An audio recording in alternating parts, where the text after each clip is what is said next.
O'chir ovozingni. Sovuqda balo-bomi ko'chada. Qisib uyda o'tir, tushundingmi? Bekor meni ko'nglimni ranjitdingiz. Endi siz ishingiz orqaga ketadi, ana eshiting. Erkak kishi xotinini xafa qildimi? Ishlari orqaga. Yig'ishtirib bunaqa ertagingni mashqqa ketdim. Ana endi ishingizni chappa ketishini tomosha qiling. Ishingiz orqaga ketadi dedi. Erkak kishi xotinini xafa qildimi? Ishlari orqaga ketadi. Bo'lmagan gap. Katta ko'chani yopib qo'yibdi-da. Ko'rmisan, ko'ziga qarab yur. Erkak kishi xotinini xafa qildimi? Ishlari orqaga ketadi. Xotinni bekor xafa qilding-da.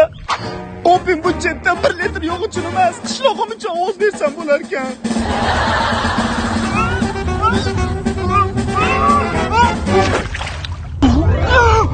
Bunisi qanaqa algoritm? Rosta ishlari orqaga ketyapti-ku.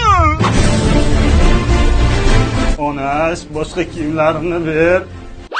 Ha, chumoy chiqib ketdi. Xotinni xafa qilish ana shunaqa bo'ladi. Kiyimingizni yeching. Bu yag'ir kiyimlaringizni arini ugellar toza qilmasa, boshqasi toza qila olmaydi. Ko'p gapirmasdan kiyimlarim olib 5-6 so'laveraman o'zi. Onajon. Yana menga baqirib ko'nglimni og'ritdingiz-da. Xotinni xafa qilaversangiz, ana shunday bo'laveradi, dadish.